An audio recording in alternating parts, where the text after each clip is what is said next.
अब हम एकादशी महात्म्य की तरफ चलें।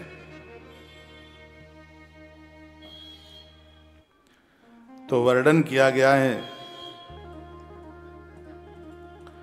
देश ग्राम कुलानीशुर्भाग वंचित कृतादिषु कलौ तो केवलम कर्ता फल भुक्तन्य पापयो।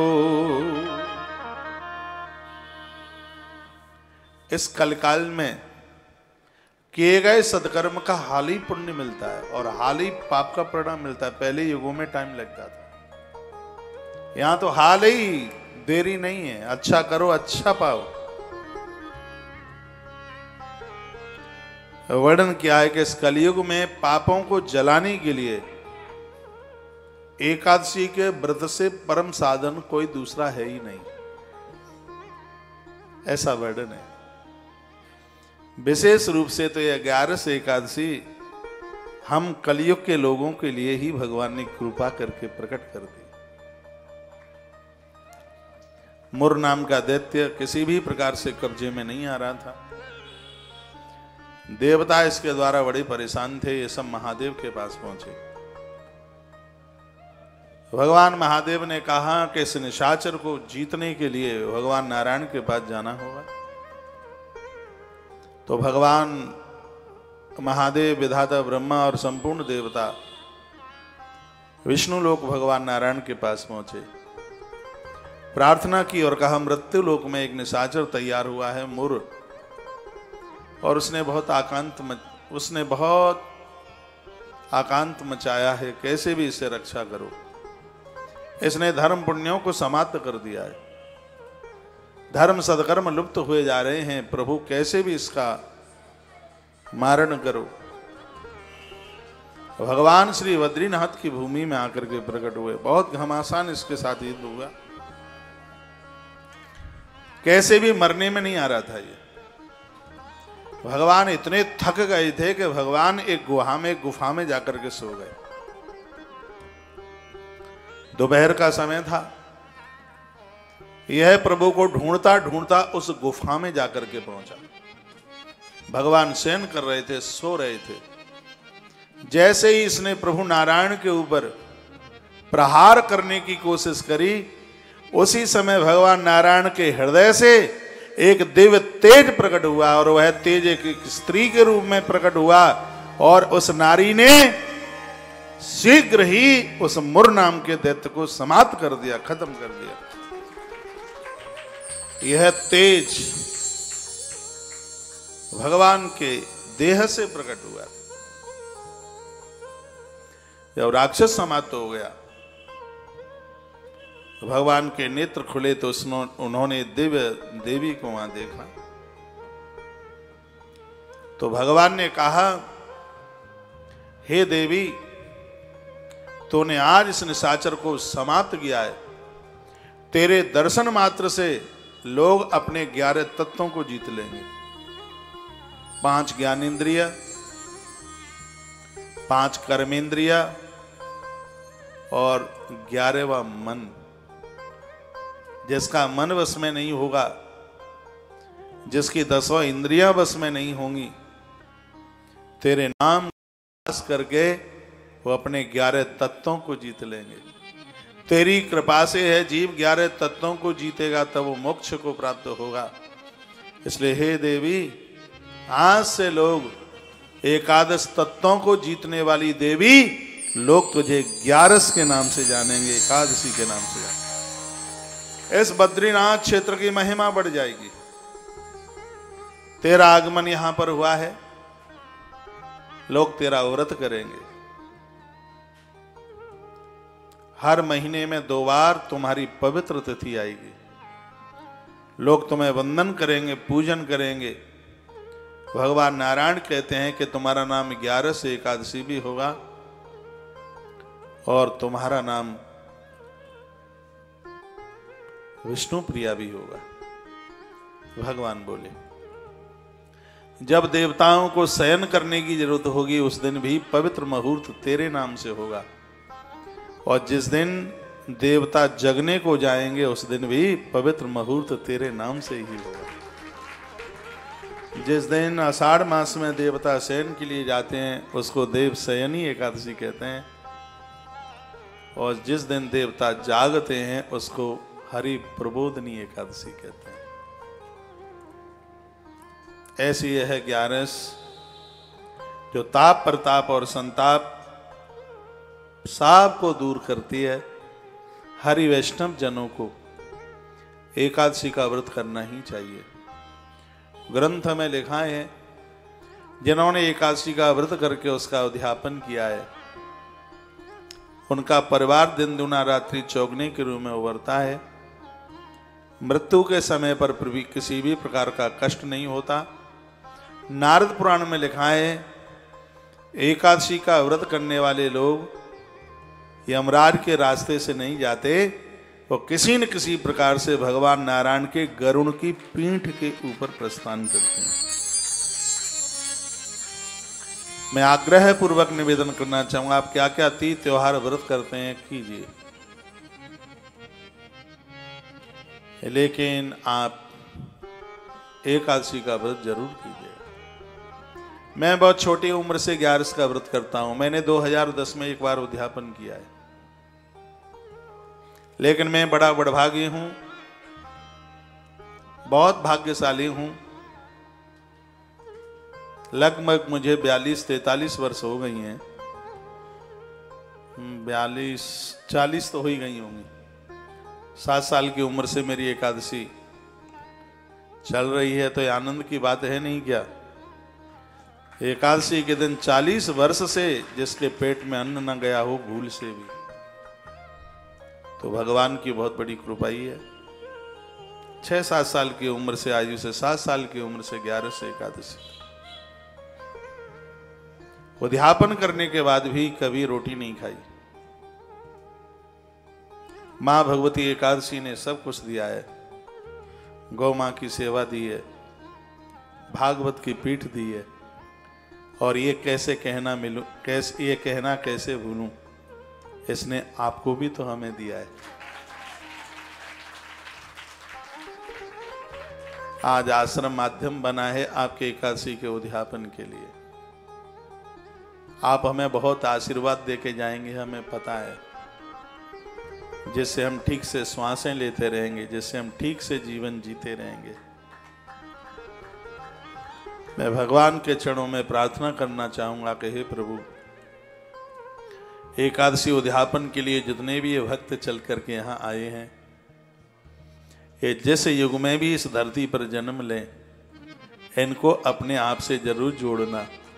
भगवान आपके चरणों में प्रार्थना है। एकादशी का व्रत करने वाले लोग साधारण नहीं होते, उन्हें हरि भगत कहा गया है, उन्हें हरि प्रेमी कहा गया है। पूरा देश मुझे सुन पा रहा है, आपसे बने तो आप एकादशी का व्रत जरूर करना। जिनके घर के पूर्वज पुरखे लोग जो 11 छोड़ करके गए हैं, वह उद्यापन नहीं कर पाए, तो उसका विधान ये है, उनके निमित्त 1 साल तक एकादशी का व्रत कर ले। एकादशी का व्रत 1 वर्ष के लिए। फिर कभी अधिक मास पड़े तो 2 एकादशी वो और कर ले अधिक मास वाली, तो 24 और 2 26 एकादशी हो जाएंगी। और जब 26 एकादशी हो जाएं, उसके तत्पश्चात अपने उन पूर्वजों के लिए आप उनके निमित्त उद्यापन करा दें। इस प्रकार की व्यवस्था हमारे ग्रंथों में कही गई है। बच्चों के विवाह पर उत्सव मनाए जाते हैं, उससे भी ज्यादा आनंद देने वाली कोई स्थिति है तो वह एकादशी के उद्यापन की है। संपूर्ण देवता वहां उतर के आते हैं जहां एकादशी उद्यापन का कार्य होता है। यह साधारण बात नहीं है, यह सब भगवत कृपा के ही द्वारा संभव है। यह हरि कृपा के बिना यह बिल्कुल संभव नहीं हो सकता। जिनका उद्यापन हुआ है, उद्यापन के बाद भी एकादशी कर सकते हैं और छोड़ भी सकते हैं। उद्यापन होता ही इसलिए है कि अब आगे व्रत करने में असमर्थ हैं, एक बार उद्यापन। कभी आप पुरी जगन्नाथ जाएं तो एक छोटे से मंदिर में एकादशी मां उल्टी लटकी है उसमें। मैंने वहां के पुजारियों से पूछा था कभी, ये मां इस मंदिर में उल्टी सी कैसे है? तो कहा कि लोग 11 का व्रत करते हुए बिना उद्यापन के चले गए तो मां को कष्ट भोगना पड़ रहा है। तो वहां के पुजारी बोलते हैं, कोई खानदान में एकादशी का व्रत करके गए, उनका उद्यापन नहीं हो पाया, तो उनके घर के जन उनके निमित्त 11 का उद्यापन कराते। बहू तो पुत्र वधू बनने का संपूर्ण सौभाग्य प्राप्त कर लेती है जब अपने सासू ससुर के लिए वो एकादशी उद्यापन कर देती है। पुत्र पुत्र धर्म को प्राप्त कर लेता है। एकादशी की इतनी बड़ी महिमा है। इसी ग्रंथ में आप आगे सुनेंगे, कृष्ण भगवान को एक बार प्रणाम करने पर 10 अश्वमेध यज्ञ करने का फल प्राप्त होता है। ये बात लिख लें आप, नारद पुराण की बात है। कृष्ण भगवान को एक बार प्रणाम करने पर 10 अश्वमेध यज्ञ करने का फल प्राप्त होता है। एक एकादशी करने पर कृष्ण भगवान को 1 करोड़ बार प्रणाम करने का फल प्राप्त होता है। ये बात एक बार फिर रिपीट करूं, तालियां मरी मराई बजाना आप बिल्कुल। भगवान श्री कृष्ण को एक बार प्रणाम करने पर 10 अश्वमेध यज्ञ करने का फल प्राप्त होता है। तो कृष्ण को एक बार प्रणाम करने की कितनी बड़ी महिमा है। भगवान कृष्ण को एक बार प्रणाम करने पर 10 अश्वमेध यज्ञ करने का फल प्राप्त होता है। एकादशी का एक व्रत करने पर कृष्ण को 1 करोड़ बार प्रणाम करने का फल प्राप्त होता है। यह है 11 की महिमा, यह है एकादशी की महिमा। इस लोक से लेकर के ब्रह्मांड तक जितने भी लोक हैं, एकादशी से बड़ा अनुष्ठान, एकादशी से बड़ा कोई व्रत उपवास कोई दूसरा है ही नहीं। जग मंगल करने वाली, खानदान को आनंद देने वाली, तीनों तापों को समाप्त करने वाली यदि कोई है तो वो एकादशी मां है। वह 11 है। जिनका शरीर रुग्ण है, जो अन्न नहीं छोड़ सकते हैं। नारद पुराण में एकादशी के बारे में सबसे ज्यादा लिखा है। उस नारद पुराण में लिखा है, एक एकादशी का जप 108 बार, तो 26 एकादशी होती हैं तो 26 माला हो गई। कोई ज्यादा टाइम नहीं लगता है, 26 माला करने में कोई बहुत ज्यादा टाइम नहीं लगेगा। 4 घंटे में हो जाएंगे। मैं तो कर देता हूं, आपका तो पता नहीं, मुझे तो 3 घंटा 40 मिनट लगता है, स्पीड है।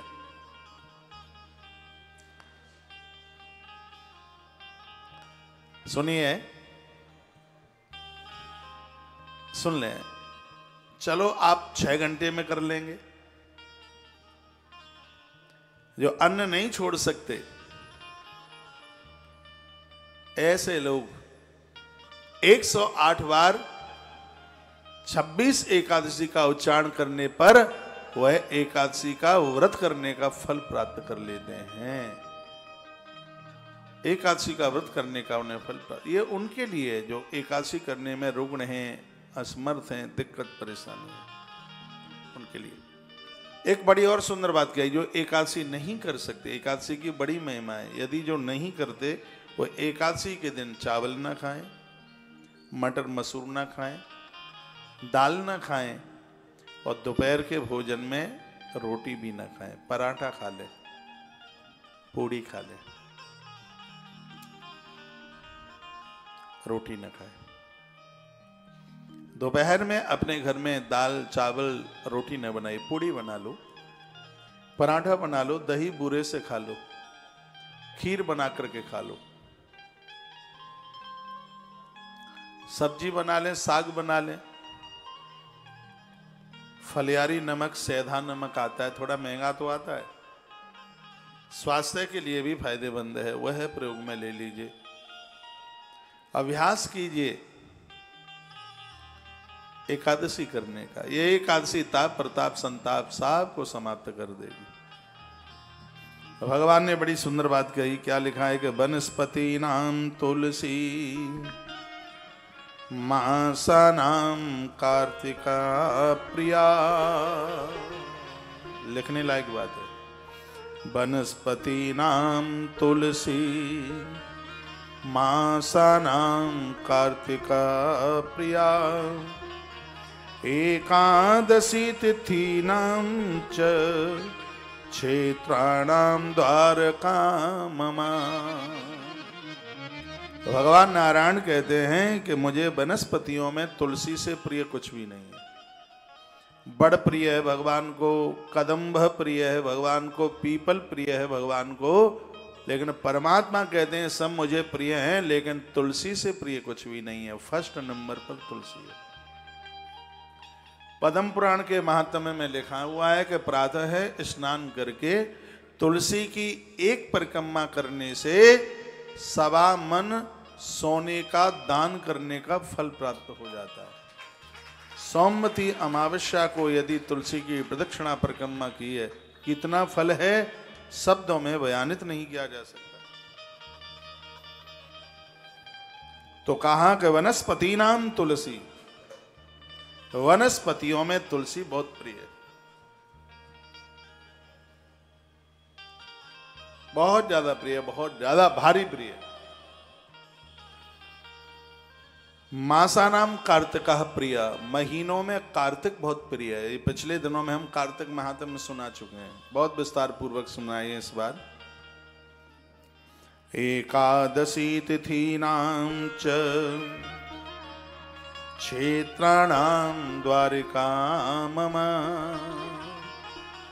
भगवान शंकर कहते हैं कि मुझे काशी से प्रिय कोई भी अपना तीर्थ प्रिय नहीं है, मुझे रामेश्वरम से प्रिय भगवान कहते हैं। भगवान देखिए, काशी से भगवान शंकर प्रसन्न है और रामेश्वर से शंकर और नारायण दोनों खुश हैं। जे रामेश्वर दर्शन करही, जे रामेश्वर दर्शन करहि, सो तजि तन मम लोक सिधरहि। जे रामेश्वर दर्शन करहि, सो तजि तन मम लोक सिधरहि। गाइए। जे रामेश्वर दर्शन करहि, जे रामेश्वर दर्शन करहि, सो तजि तन मम लोक सिधरहि। भगवान कहते हैं उसका तो शरीर छूटते ही सीधे मेरे धाम जाता है। रामेश्वर की इतनी महिमा ग्रंथों में भारी महिमा। मैं कहूंगा कि मनुष्य जीवन मिला, 3 रात्रि रामेश्वर रह के आइए।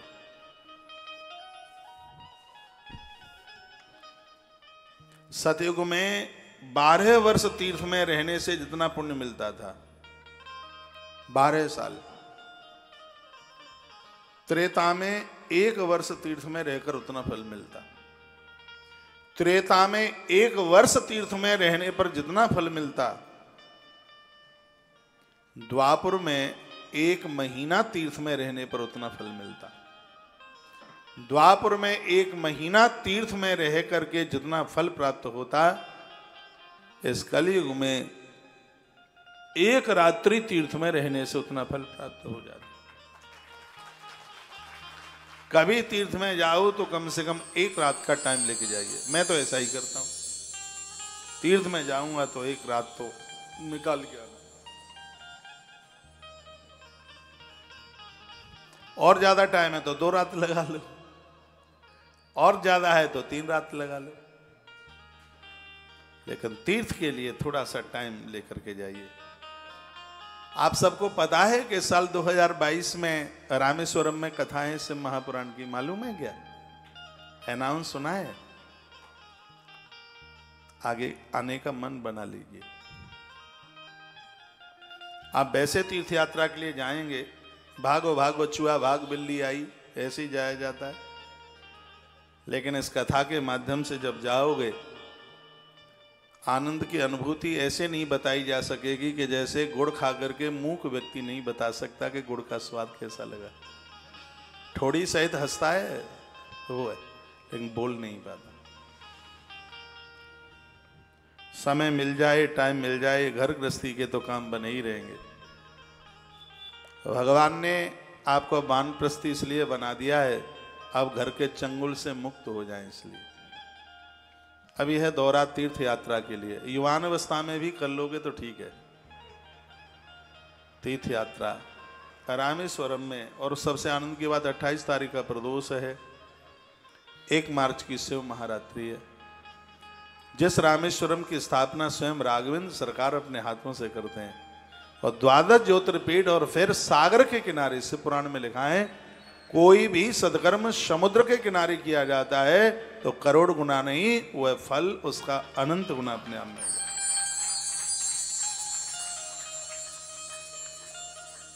टाइम मिल जाए तो देख लेना, समय मिल जाए तो बना लेना प्रोग्राम।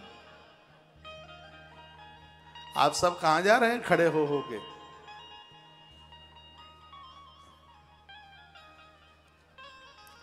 भगवान नारायण कहते हैं कि जैसे महादेव को रामेश्वर काशी बहुत प्रिय है, स्वयं भगवान बोले, उसी प्रकार से मासानाम का, उसी प्रकार से क्षेत्राणाम द्वारका मम।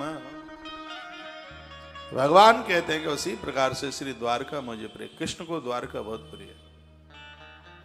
कृष्ण भक्तों को तो अपने जीवन में एक बार श्री द्वारका जी का दर्शन करना चाहिए।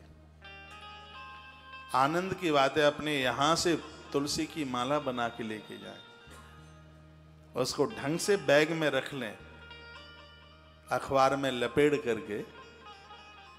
बद्रीनाथ या वृंदावन की तुलसी की माला और श्री द्वारका जी में द्वारका नाथ के कंठ में चढ़ाई जाती है, तो उसका महत्व तो ऐसे है जैसे गंगोत्री का गंगाजल रामेश्वर के ऊपर चढ़ाया गया।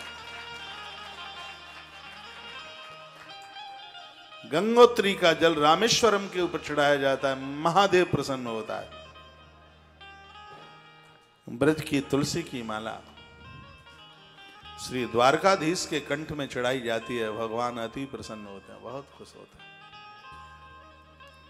तो क्षेत्राणाम द्वारका मम। अभी तो ऐसा कोई प्रोग्राम है नहीं, लेकिन जब व्यासपीठ से कभी आपको श्री द्वारका जी का निमंत्रण मिले तो 100 जंजीरें तोड़ करके आ जाना, रुकना मत बोलिए। बहुत आनंद। मैंने एक कथा करी है अभी श्री द्वारका जी में। वहां के पुजारी जी आए एक दिन बोलने को, कुछ माइक में बोले, कहते हैं महाराज हमारे द्वारकाधीश के बारे में जानते हो? हमने कहा हम तो श्रोता हैं, आप ही बताओ। कहते हैं मांगो 20 और जो दे 30, वही तो है हमारा द्वारकाधीश। आप जन गए होंगे द्वारका जी, कभी आइएगा द्वारका, श्री द्वारका। वहां भी कभी किसी कार्यक्रम का आनंद ले लेंगे, अच्छा लगेगा। तो वर्णन है क्षेत्राणाम द्वारका ममः। भगवान कहते हैं कि क्षेत्रों में मुझे द्वारका प्रिय है। एकादशी तिथि नाम च।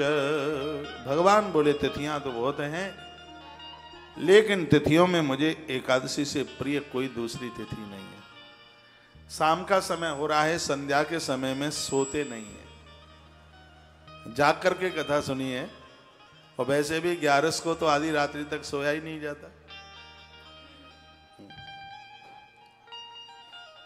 एकादशी का दिन है, भगवती राधा रानी के क्षेत्र में बैठे हुए हैं, भगवान श्री बांके बिहारी जी महाराज यहाँ के अधिपति देव हैं। इनकी कृपा के बिना तो कुछ संभव होता ही नहीं है। यमुना का किनारा यहाँ बिल्कुल नजदीक है, तुलसी वन आश्रम के परिसर में, और बिल्कुल बिल्कुल वे टू एकदम बिल्कुल ऑन वे वृंदावन परिक्रमा मार्ग में आप बैठे हैं। बिल्कुल नाक के सामने ही परिक्रमा मार्ग है। मैंने इस वृंदावन की बहुत परिक्रमा लगाई है, एक एक दिन में 2-2 3-3 परिक्रमा लगाई। मैं किराए से रहता था, आज भी मुझे ध्यान है कमरे का किराया 350 रुपया होता था, वो भी देना बड़ा मुश्किल होता था।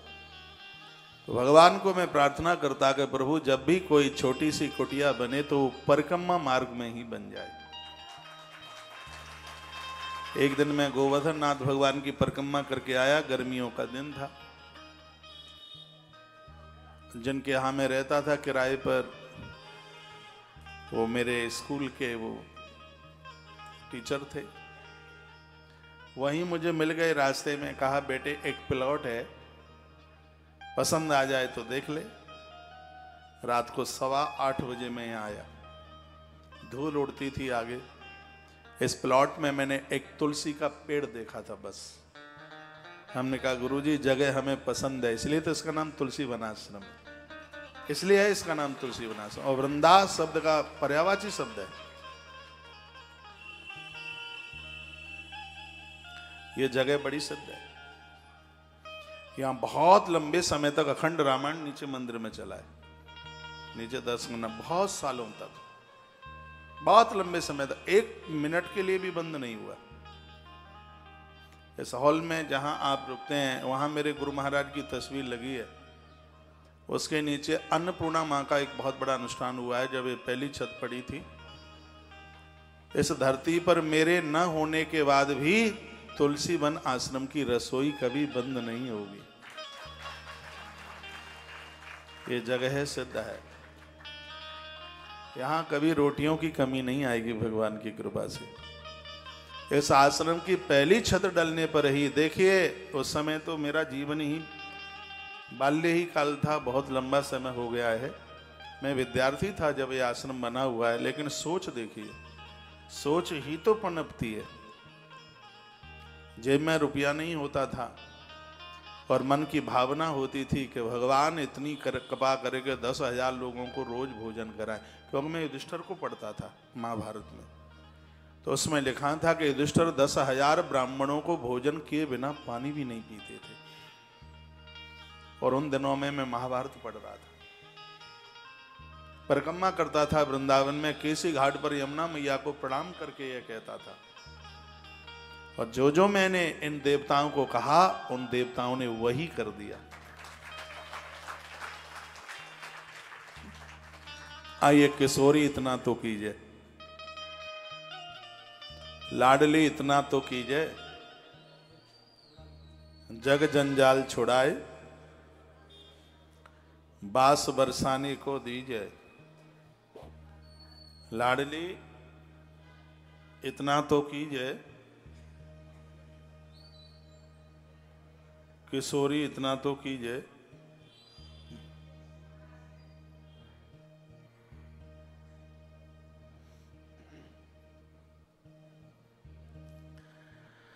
बहुत आनंद की पंक्तियां हैं।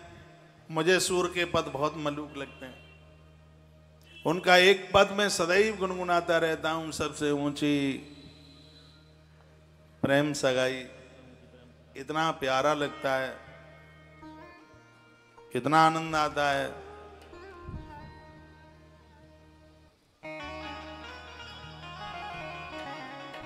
किसी ने कितनी सुंदर पंक्तियां लिखी, मीठे रस से भरी और राधा रानी लागे, मोई कारो कारो जमुना जी रो पानी लागे। किसी ने कितनी सुंदर पंक्तियां लिखी।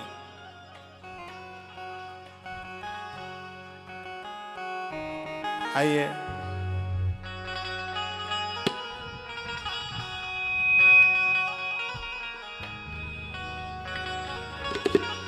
दो पंक्तियां बोल रहे हैं। एक कथा का मुझे नारियल लेना है अभी। आगरा डिस्ट्रिक्ट की कथा है, मई के महीने में है। स्याहीपुरा खादर, वो क्या होता है? अच्छा, आ जाए नारियल लेके। हाँ, आचार्य जी को बुला लेना। कौन सा है? तालियां बजाओगे? यमुना की गोद में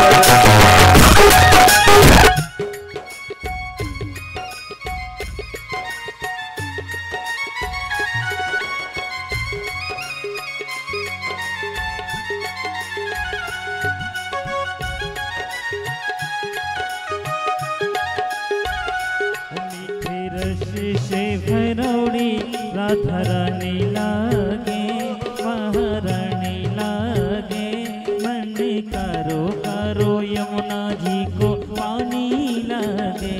मीठे रस से भरौड़ी राधा रानी लागे, महारानी लागे, मन करो करो यमुना जी को पानी लागे।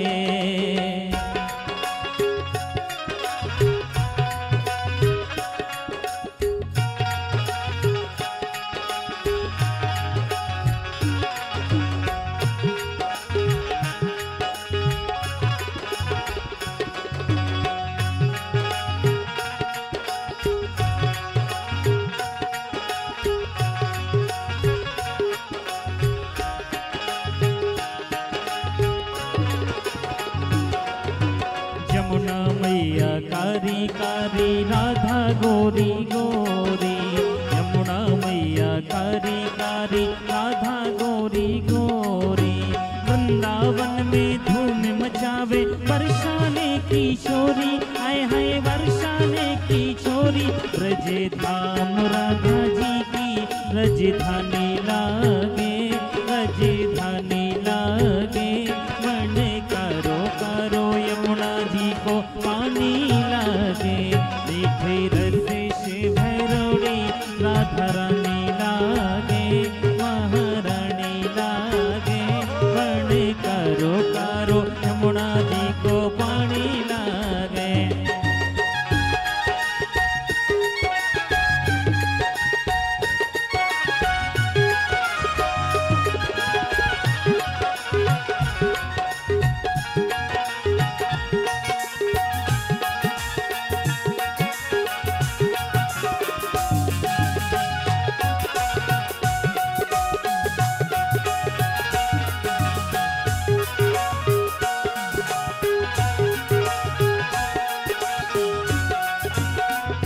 नित्य मुरली में तेरे सुमरे बारंबार, कान्हा नित्य मुरली में तेरे सुमरे बारंबार। कोट ने रूप धरे मन मोहन तऊ न पावे पार, रूपो रंग की छबीली, रूपो रंग की छबीली। पटरानी लागे, पटरानी लागे, मन करो करो यमुना जी को पानी लागे। मीठे रस से भरौड़ी राधा रानी लागे, महारानी लागे, मन करो करो यमुना जी को पानी लागे।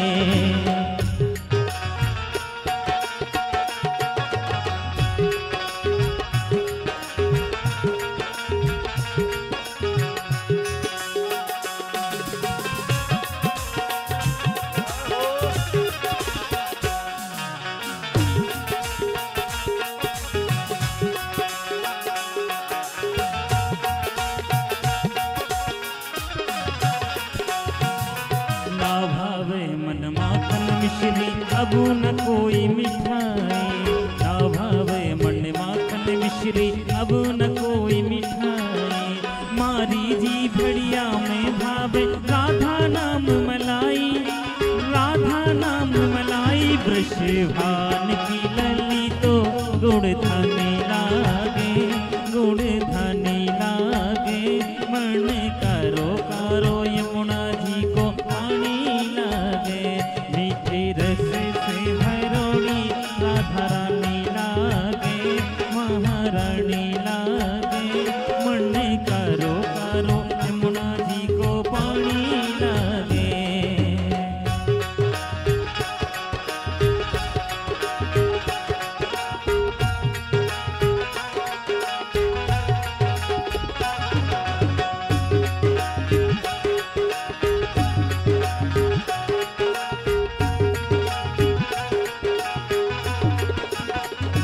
मेरा भोला है भंडारी, करता नंदी की सवारी, शंभुनाथ रे ओ शंकर नाथ रे। गौरा भांग रगड़ के बोली, तेरे साथ है भूतों की टोली, मेरे नाथ रे ओ शंकर नाथ रे। मेरा भोला है भंडारी, करे नंदी की सवारी, मेरे नाथ रे ओ शंकर नाथ रे।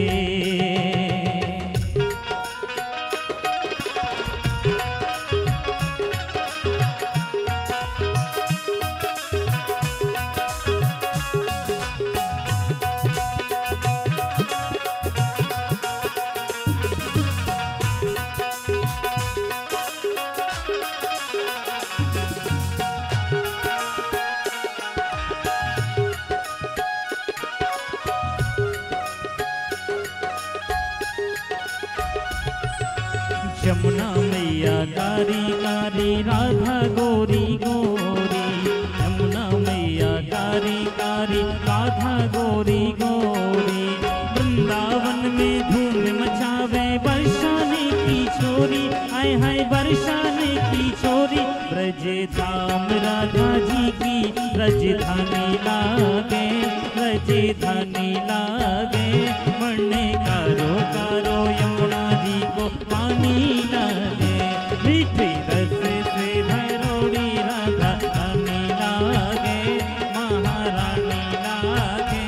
मरने कारो कारो यमुना जी को पानी लागे, मरने कारो कारो यमुना जी को पानी लागे, मरने कारो कारो यमुना जी को पानी लागे, मरने कारो कारो यमुना जी को पानी लागे, मरने कारो कारो यमुना जी को पानी लागे, मरने कारो कारो यमुना जी को पानी लागे।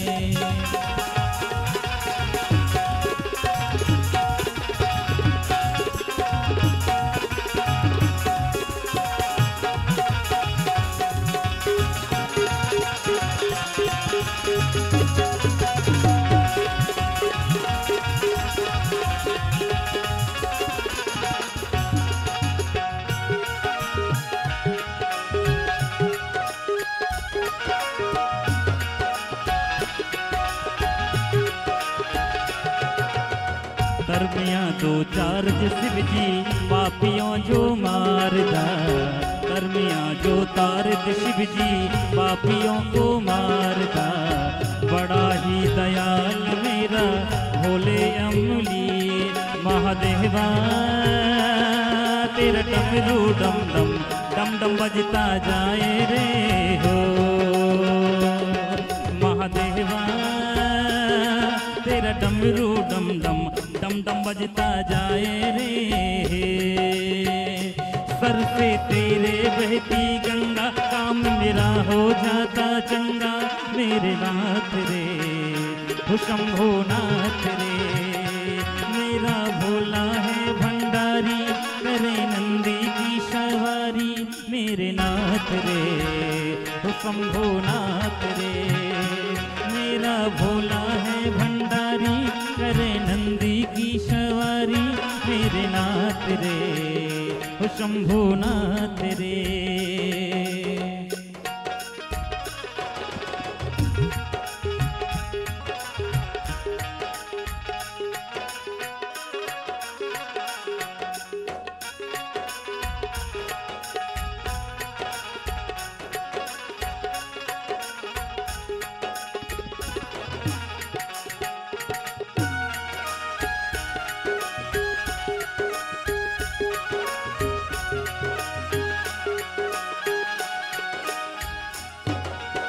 शब्दाना रखवाला ओ डमरू वाला, ऊपर कैलाश रहता भोलेनाथ जी।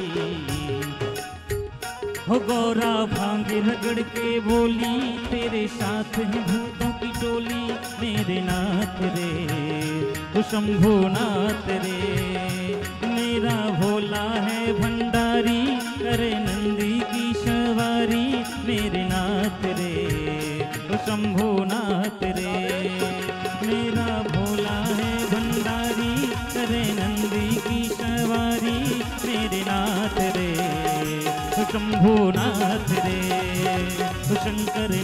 रे, ओ शंभुनाथ रे, ओ शंकरनाथ रे, ओ शंभुनाथ रे, ओ शंकरनाथ रे, ओ शंभुनाथ रे, ओ शंकरनाथ रे।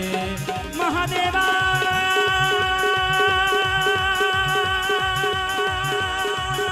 महादेवा महादेवा।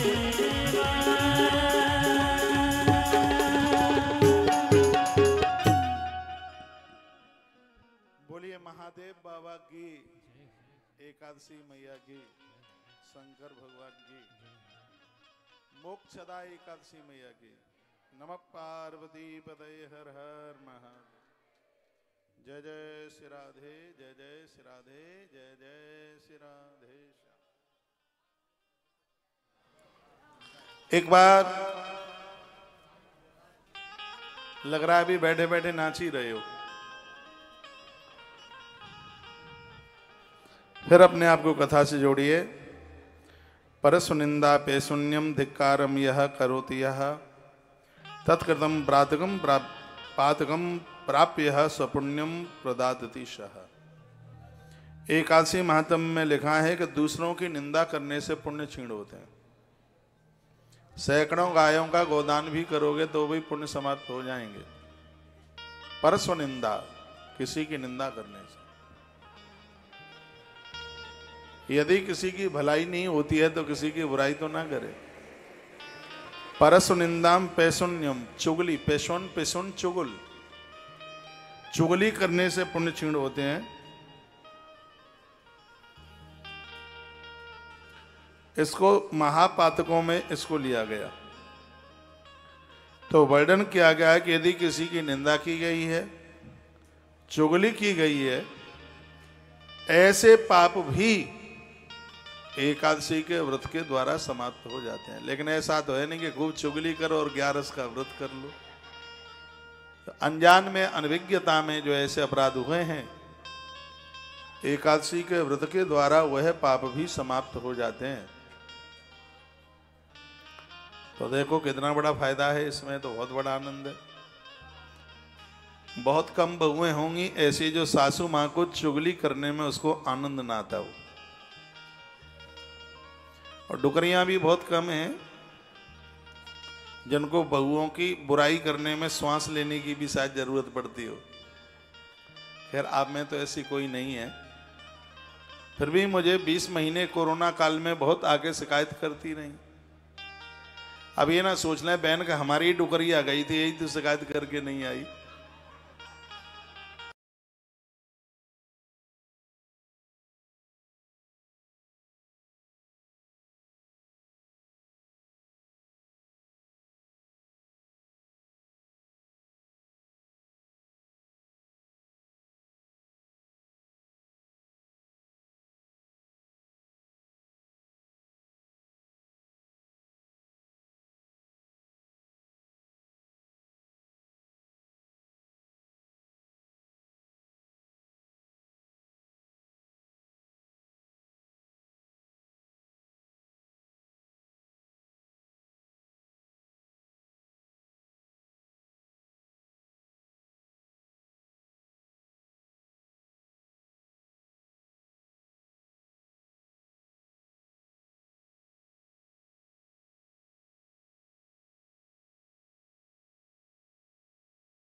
यहाँ के बहुत बड़े राजा थे जिनका नाम था वही खानस।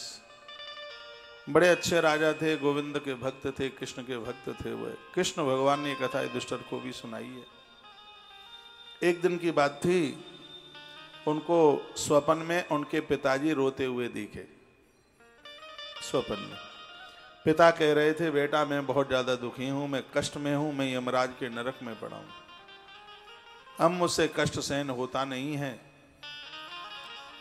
तो उस बच्चे ने पूछा, पिताजी वहां यमराज ने बताया तो होगा कि तुम्हें कष्ट क्यों है? मैंने तो सुना है कि तुम मंदिर बनवा के गए थे। हाँ बेटा, मैंने मंदिर बनवाए थे। हमने सुना है कि आपने राजमार्ग बनवाए थे, पेड़ लगवाए थे, आपने कन्याओं का, अनाथ कन्याओं का विवाह किया था। तो उस मृत पिता ने कहा था, हाँ बेटा ये सब कुछ मैंने किया था, ये सब मैंने किया था, उसी के तो परिणाम में बेटा तूने हमारे घर में जन्म लिया, तू इतना अच्छा पुत्र बन के आया। तो पिताजी फिर ऐसी गलती क्या हुई कि तुम्हें नरक मिला? रो पड़े पिता। कहा, पुत्र वही खानस, मेरा खाता धर्म चित्रगुप्त जी ने खोला, मेरा आदर हुआ था, ऐसी बात नहीं मेरा आदर न हुआ हो, मेरा मान हुआ था। कहा गया था कि मंदिर बनवाने वाले लोग, बगीचे बनवाने वाले लोग, राजमार्ग बनवाने लोग भगवान को बड़े प्रिय होते हैं। बार बार मुझे कहा जा रहा था कि स्वर्ग भेजो, कोई कहता है नरक भेजो, फिर कहा गया कि स्वर्ग भेजो, फिर कहा नरक भेजो। आखिर में निर्णय यह लिया गया कि मुझे नरक भेजने को कहा। तो मैंने उनसे पूछा कि एक बार मेरी गलती तो आप बता दीजिए, मैंने तो सालराम भगवान पर तुलसी पत्र चढ़ाई है, मैंने बहुत गंगा स्नान किया, फिर मुझे नरक क्यों भेजा जा रहा है? तब निर्णय पास हुआ और यह कहा गया कि मैंने एकादशी के दिन अन्न खाया था, मैंने एकादशी के दिन चावल खाए थे, मैंने एकादशी के दिन स्त्री से संपर्क किया था, मैंने एकादशी के दिन, ग्यारस के दिन मैंने व्रत नहीं किया, और उसका परिणाम बेटा यह निकला कि मैंने जो भी धर्म सत्कर्म किए थे उनको दरकिनार कर दिया गया और मुझे नरक में फेंक दिया गया है, और मैं बहुत कष्ट में हूं, मैं बहुत तकलीफ में हूं। एक दिन धर्मराज आए थे यहां सबको देखने के लिए, मैंने यमराज के पांव पकड़ लिए, मैंने रो रो करके उनसे कहा था कि मुझे कोई मुक्ति का साधन तो बता दो। तो उन्होंने मुझे कहा था कि एक ही उपाय है, तुम्हारे खानदान में यदि तुम्हारे लिए कोई धर्म पुण्य कर दे तो तुम्हारा उद्धार, तुम्हारा आत्मकल्याण हो जाएगा। मैंने उन्हें पूछा, ऐसा कौन सा धर्म पुण्य करवा दूं? तो यमराज ने कहा कि तुम्हारे लिए यदि मृत्यु लोक में कोई एकादशी का व्रत करके तुम्हारे लिए समर्पित कर दे तो नरक से निकल करके तुम नारायण के धाम चले जाओ। और वह चाहते भी थे कि मैं नरक में न रहूं, क्योंकि गलती तो मेरी थोड़ी सी थी और मैंने पुण्य बहुत ज्यादा किए थे। ये स्वप्न में एक मृत पिता अपने पुत्र को बोल रहा था। यही गोकुल है ब्रज में, यहीं का अधिपति था वही खानस। रात निकली, प्रातः हुआ, सब लोगों से वो अपनी बात कह रहा था। लोगों ने कहा राजा पागल हो गया। राजा बड़ा परेशान था और वह वन में पहुंचा, जंगल में पहुंचा। उसको एक महात्मा मिल गए जिस ऋषि का नाम था महात्मा पर्वत मुनि। नदी के किनारे बैठे थे, उनके चरण पकड़ लिए। बैखानस राजा ने कहा, गुरुदेव आप ही मेरा समाधान करें। स्वप्न में मेरे पिता ने मुझे दर्शन दिया, एकादशी को वो अन्न खाते थे, उन्होंने जितने भी धर्म सत्कर्म पुण्य किए उनका कोई फल उन्हें नहीं मिला। सीधी सी बात है, कोई व्यक्ति 1000 काम कर दे इस राष्ट्र के लिए, अच्छे अच्छे काम कर दे, 1000 कर दे, गिन के 1000 कर दे, लेकिन एक कोई जबरदस्त गलती कर दे तो भारत सरकार ये थोड़े ही सोचेगी कि अरे इसने 1000 काम अच्छे कर दिए हैं, अब इसको दंड ना दो, इसको माफ कर दो। ऐसा नहीं होता। एक गलती होने पर हमारी 1000 किए गए अच्छे कामों को दरकिनार कर दिया जाता है और उस एक गलती का दंड मिलता ही है। तो इन्होंने रो रो करके कहा कि एक गलती की वजह से मेरे पिता नरक में दंड भोग रहे हैं। 1000 अच्छा किया है, उसका सुख उन्हें नहीं मिल पा रहा है। पिता ने मुझे कहा है स्वप्न में कि यमराज ने कहा है कि तुम्हारे खानदान में कोई तुम्हें एकादशी दे दे तो तुम मुक्त हो जाओगे। गुरुदेव, मैं तुम्हारे पास चल के आया हूं, मैं तो एकादशी के बारे में कुछ जानता नहीं हूं। आप मुझे बता दें मैं क्या करूं जिससे मेरे पिता मुक्त हो जाए। महात्मा पर्वत ने कहा कि तुम यहीं रहो। 4 दिन के बाद में अगहन शुक्ल पक्ष की मोक्षदा एकादशी आने वाली है। यहीं रह करके तुम एकादशी का व्रत करना, द्वादशी को ब्राह्मण को भोजन कराना, और मैं विश्वास के साथ कहता हूं कि तुम्हारे पिता मुक्त हो जाएंगे। उसी आश्रम पर रह करके राजा वैखानस ने आज वाली एकादशी है जो शुक्ल पक्ष को आज आई है, यह वाली एकादशी करी। दूसरे दिन द्वादशी को ब्राह्मणों को जैसे ही भोजन कराया, विमान पर पिताजी फूल बरसा रहे थे। कहते हैं बेटा बेटा हमारा आशीर्वाद है तेरे लिए। नरक से स्वयं धर्मराज मुझे बाहर निकाल करके आए, नारायण ने दिव्य विमान भेजा है और पुत्र मैं भगवान नारायण के धाम में जा रहा हूं इस मोक्षदा एकादशी के प्रभाव से। तो मैंने तो सेकंडों में आपको मोक्षदा एकादशी की कथा भी सुना दी। तो ऐसी आज यह मोक्षदा एकादशी है और सबसे आनंद की बात यह है कि आज सर्वार्थ सिद्धि हो गया। और ऐसे कल सुबह 5 कुछ मिनट तक है, ये मैंने वीडियो में डाला है, एकादशी की वीडियो डली है, उसको आप सुन लीजिएगा। तो यह एकादशी आपको अनंत फलदायी है, बहुत ज्यादा। जो आपके ये उद्यापन हुए हैं ना, बहुत बड़ी महिमा बढ़ गई इसकी। आज सर्वार्थ सिद्धि योग, आज के दिन जो भी कुछ कर लोगे वो सिद्ध हो जाएगा। गीता पाठ कर लो, माला जप लो, दान पुण्य कर लो, जो भी कुछ कर लो। किसी से लड़ोगे तो दंड भी वज्र की तरह है, फिर हाँ लड़ना मत, झगड़ना मत। आज क्या किया गया सदकर्म अपने आप में बहुत ज्यादा अनंत गुना है, क्योंकि आज सर्वार्थ सिद्धि योग है। ऐसे समय में आप सीधाम वृंदावन की पावन धरती पर बैठे हैं। एक बार पुनः आपको मोक्षदा एकादशी की बहुत बहुत मंगलमय शुभकामनाएं। आप इधर आ जाएं, आओ इधर व्यवस्था करवाओ बैठने की। आ जाओ, इधर कुर्सियां हैं खाली कुछ, आ जाइए अंदर आ जाइए। एक आध कुर्सी और लगवाए, आ जाओ इधर।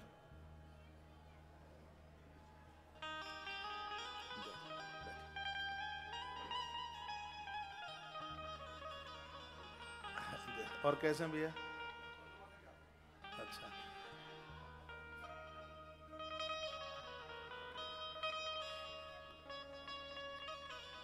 तो ऐसी मोक्षदा एकादशी को हो और हम एकादशी महात्म की कथा सुन रहे हैं, तो क्या भगवान की कृपा नहीं है? बहुत बड़ी कृपा है। एक बात का मैं आपको आग्रह पूर्वक निवेदन करूंगा, यदि आपको आपके शहर और गांवों में द्वादशी के दिन ब्राह्मण की व्यवस्था हो जाती है, तो एकादशी के बाद द्वादशी को एक ब्राह्मण को भोजन जरूर कराएं। इसका फल यह है कि व्रत करते करते यदि कोई दुनिया छोड़ के चला जाए, उसका उद्यापन ना हो पावे, तो बिना उद्यापन किए भी एकादशी का उद्यापन मान लिया जाता है। इसलिए द्वादशी के दिन ब्राह्मण भोजन की इतनी बड़ी महिमा है। तुलसीवन आश्रम ने इसी के लिए एक बड़ी दिव्य सेवा इसीलिए चलाई कि ब्राह्मण की व्यवस्था हो नहीं पाती है, घर में ये सब चल नहीं पाता, तो तुलसीवन आश्रम हर द्वादशी को, हर अमावस्या को, हर पूर्णमासी को दिव्य भंडारा भक्तों की तरफ से एक छोटी सी सहयोग राशि लेकर अमावस्या महीने में एक पड़ती है, पूर्णमासी एक पड़ती है, तो 2 ये हो गए और 2 हो गई द्वादशी। एक महीने में 4 भंडारा और एक साल में लगभग 50 ब्राह्मणों का भंडारा, क्यों कभी अधिक मास भी पड़ जाता है। तो एक वर्ष में 50 ब्राह्मणों के भोजन के लिए मैं दक्षिणा के सहित सहयोग राशि कितनी सी रखी गई है? 3511 रुपया। आप कहोगे इतने में कैसे हो जाता है? इतने में ऐसे हो जाता है क्योंकि दूध गौशाला का है, मट्ठा गौशाला का है, काफ़ी व्यवस्थाएं गौशाला की हैं, तो उसमें वो सब एवरेज आ जाता है। इसमें काफ़ी भक्त लोगों का जुड़ना हुआ है। जिनको जानकारी नहीं है, आश्रम के नंबरों पर जुड़ करके, ज़्यादा नहीं तो 1 साल से 1 साल के लिए करके देख लें, आपको कितना लाभ, कितना आनंद प्राप्त होगा। आश्रम के नंबरों पर कांटेक्ट करके जो एकादशी कर रहे हैं घर में या नहीं कर रहे हैं, मैं तो कहूँगा करें या ना करें तो भी कितनी बड़ी बात है। पूर्वजों के लिए अमावस्या, देवताओं के लिए पूर्णमासी, 11 के बाद दोनों द्वादशी, और हर महीने में 4 भंडारा, एक वर्ष में 50 भंडारा करने का सौभाग्य मौका प्राप्त हो रहा है। घर में करके देख लेना कितना हो जाएगा 3500 रुपए में, कल्पना ही नहीं की जा सकती। 20-20 रुपया दक्षिणा हो रहे इसी में ही, उतने ही पैसे में, लेकिन यहाँ ये हो रहा है भगवान की कृपा से। आप यहाँ चल करके आए हैं, भले ही आपने आज उद्यापन करा दिया है।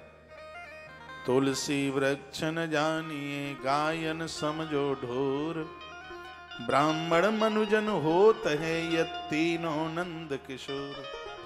ये तो साक्षात भगवत रूप है। आप जो सेवा सहयोग करते हैं, यहाँ कितने ब्राह्मणों का भोजन प्रसाद चलता है, कितने संत महात्माओं का चलता है। आज सब इतनी व्यस्तता थी, फिर भी मैं इस गेट पर खड़ा होकर के कुछ देर तक तो पेठा, फलियार का और सब सामान वितरण करके यहाँ गया। बहुत बड़ी लाइन लगी हुई थी लंबी। परिक्रमा मार्ग में आज बसने का ये तो बहुत बड़ा आनंद है। अब अपने मुंह से क्या अपनी बड़ाई करनी है, छोटा मुंह बड़ी बात न हो जाए। अब तो सब बाहर निकल रहे हैं, लेकिन उस समय ऐसी स्थितियां, इस पोजीशन थी, सबको डर था कोरोना चल रहा है, मर के ऊपर ना चले जाएं। हमने तो कहा मरेंगे भी तो मौत भी हमारा श्रृंगार बन जाएगी। 10-10 घंटे तक इस सड़क पर खड़े रहते थे सेवा कार्य में। तुलसी वन आश्रम कार्यों के साथ में सबसे पहली पहल थी। इस पूरे वृंदावन में तुलसी वन आश्रम की पहला भंडारा था। इस वृंदावन घर घर में, आश्रम आश्रम में राशन किटें पहुंचाई। 14 ट्रक मायना रखता है राशन का। मुंह से बोल देना, करना बहुत बड़ा अंतर हो।